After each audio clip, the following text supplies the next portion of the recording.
ଏବେ ଆଞ୍ଚଳିକ ପାଣିପାଗ ବିଜ୍ଞାନ କେନ୍ଦ୍ର ପକ୍ଷରୁ ବଡ଼ ଖବର ସାମ୍ନାକୁ ଆସିଛି। ବିଜୁଳି ଘଡ଼ଘଡ଼ି ଓ ଝଡ଼ ପବନ ନେଇ 8 ଜିଲ୍ଲାକୁ ବର୍ଷା ଓ ବଜ୍ରପାତ ଚେତାବନୀ। ତେବେ ସୂଚନା ଅନୁସାରେ ତା ପୂର୍ବରୁ ଭିଡ଼ିଓଟିକୁ ଗୋଟେ ଲାଇକ୍ କରନ୍ତୁ, ସବସ୍କ୍ରାଇବ୍ କରି ବେଲ୍ ଆଇକନ୍କୁ ପ୍ରେସ୍ କରନ୍ତୁ, ଯାହାଫଳରେ ଯେକୌଣସି ନୂଆ ଅପଡେଟ୍ ଆପଣମାନେ ଆମ ଚ୍ୟାନେଲ୍ ମାଧ୍ୟମରେ ସର୍ବପ୍ରଥମେ ପାଇପାରିବେ। ଡେରି ନକରି ଚାଲନ୍ତୁ ଖବର ଉପରେ ନଜର ପକାଇବା। ବିଜୁଳି ଘଡ଼ଘଡ଼ି ଓ ଝଡ଼ ପବନ ନେଇ ଚେତାବନୀ। 8 ଜିଲ୍ଲାକୁ ଚେତାବନୀ ଜାରି କଲା ପାଣିପାଗ କେନ୍ଦ୍ର।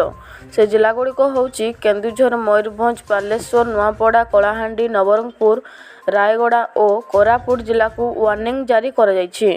ଜିଲ୍ଲାର କିଛି ସ୍ଥାନରେ ବିଜୁଳି ଘଡ଼ଘଡ଼ି ଓ ଝଡ଼ ପବନ ଆଶଙ୍କା।